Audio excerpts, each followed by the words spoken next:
की है। आंखें तुम्हारी देखने में समर्थ नहीं हो पाएंगी धूल भरी माया में, पर आंख मूंद कर विश्वास करो कोई तुम्हें अपनी भुजाओं में भरे हुए है। तुम्हें धूल भरी आंधी नहीं ले जा पाएगी।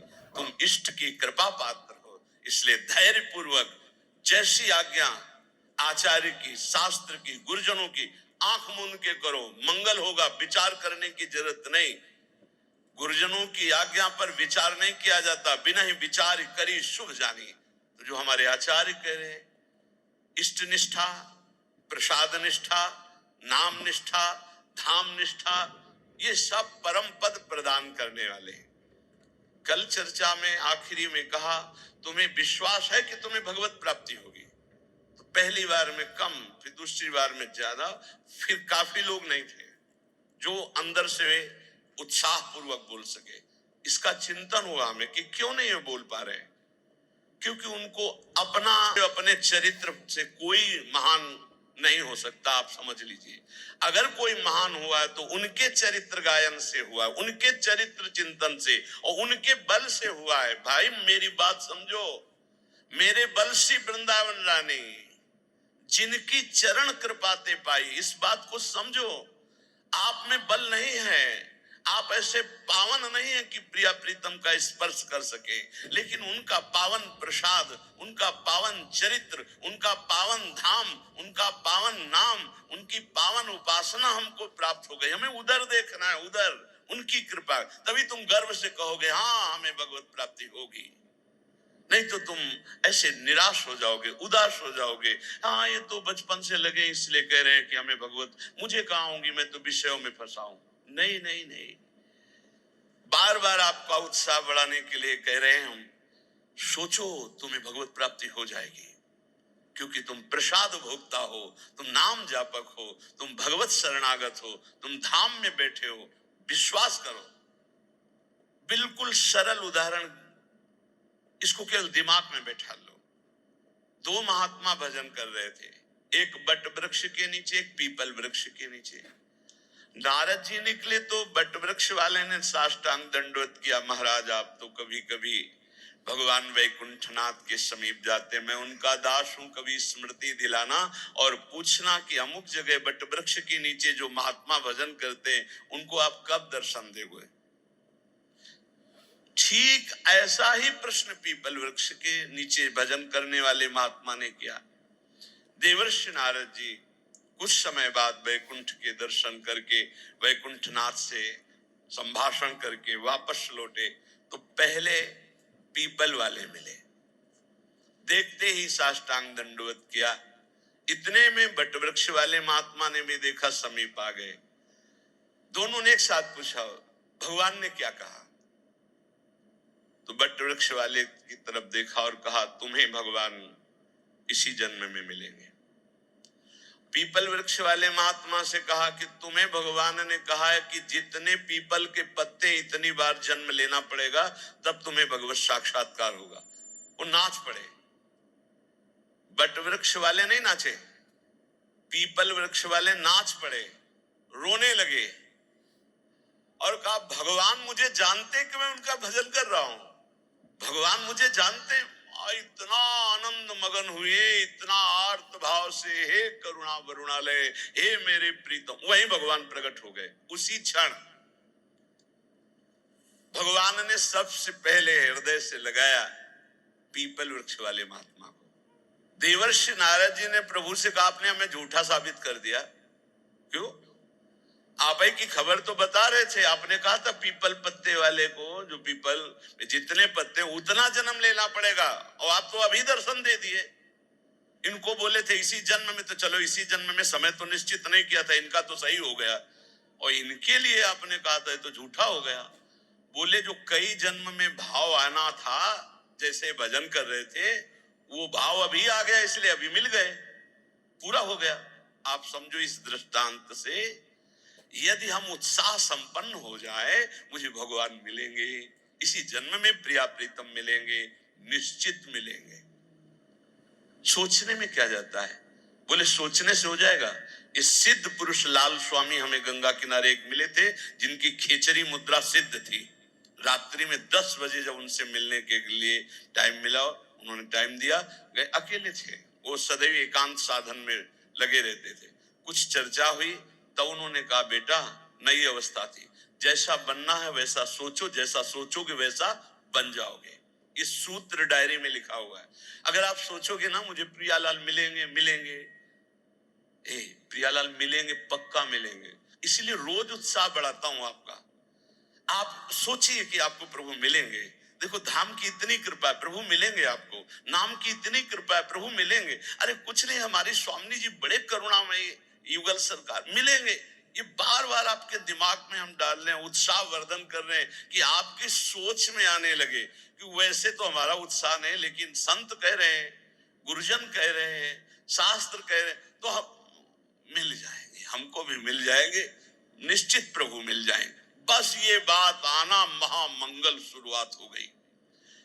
ये बात आना महामंगल की नींव पड़ गई। हमारी बात मान लो। अरे बोले कल सोचने से प्रभु मिल जाए, पक्का केवल सोचने से मिल जाएंगे। पुत्र के बहाने नारायण तो परम पद मिल गया। आप धोखे में मत रहिए। प्रिया प्रीतम का नाम, प्रिया प्रीतम का धाम, प्रिया प्रीतम का रूप, प्रिया प्रीतम की लीला, ये निश्चित भगवत प्राप्ति कराती है। श्रीपाद प्रबोधानंद जी महाराज कह रहे, बहुत ध्यान से सुनना तो तुम्हें और पुष्टता हो जाएगी हमारी बात जो अभी कही। कह रहे कि राधा कृष्ण विचित्र मनमथ कला नंदा चमत कुर्वते, यस्मिन् सौख्य चमत्कृति परतरा यत्र दीक्षादितः, तद्वंदे मम कारतोद्भुततमात् यस्याद्भुतानुक्षणोल्लासाः, श्रीवनराजसीम सुमहाभावं तमेव स्तुमः। ये वृंदावन धाम श्री श्यामा श्याम की प्रेम युद्ध भूमि है। श्रीमद चतुरासी जी, अद्भुत खेत महामन्मथ को दुंदु विभूषण राव, जूझत सुभट परस पर अंग अंग उपजत कोटिक भाव। ये अद्भुत खेत माने समर भूमि, प्रेम की समर भूमि है। ये प्रेम का युद्ध होता रहता है। हाँ प्रिया प्रीतम, प्रेम का अद्भुत खेल। कह रहे यहां जो शरणागति दीक्षादि लेता है प्रिया प्रीतम की, राधा कृष्ण विचित्र मनमथ कला नंदास चमत कुर्वते। मनमथ कहते हैं काम को भी और मनमथ कहते हैं प्रेम को भी। अनंग कहते हैं काम को भी, अनंग कहते हैं प्रेम को भी। तो जगत में जहां प्रेम शब्द का प्रयोग होता है वहां शुद्ध काम ही है, मलिनता, केवल स्वसुख वांछा। और जहां प्रेम राज्य में मनमथ का अनंग का काम शब्द का प्रयोग होता है वहां विशुद्ध प्रेम होता है। यस्मिन शौक चमत्कृति, अद्भुत सुख की चमत्कार आनंद राशि प्रदान करने वाली हो जाती है जो वृंदावन में दीक्षा लेता है प्रिया प्रीतम की शरणागति, प्रिया प्रीतम की उपासना। यस्मिन सौख्य चमत्कृति परतरा यत्रत्य दीक्षादितः, क्योंकि दीक्षा से उसका नया जन्म हो जाता है, ब्रजवासी माना जाएगा। एक होता है मां के गर्भ से जन्म लेना, एक होता है गुरु के द्वारा नाद से जन्म होना।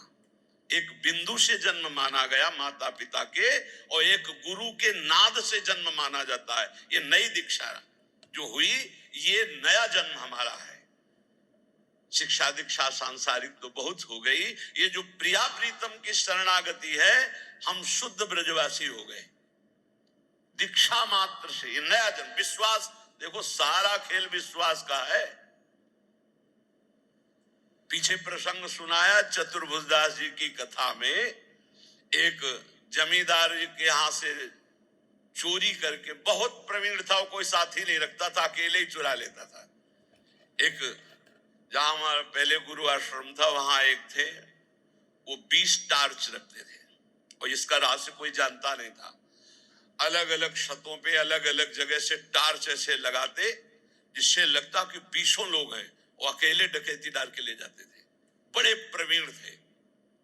जब वो मारे गए थे तो गंगा स्नान करके जा ही रहे थे तो 50 लोग, जैसे किसी पशु को घेरा जाता है ऐसे घेर के उनको, तो ऐसे उनके पीछे आदमी लगे। चतुर्भुजदास जी कथा कह रहे थे तो भाग करके उन्होंने सोचा यहां बच सकते हैं, तो भक्तों के बीच में बैठ गए।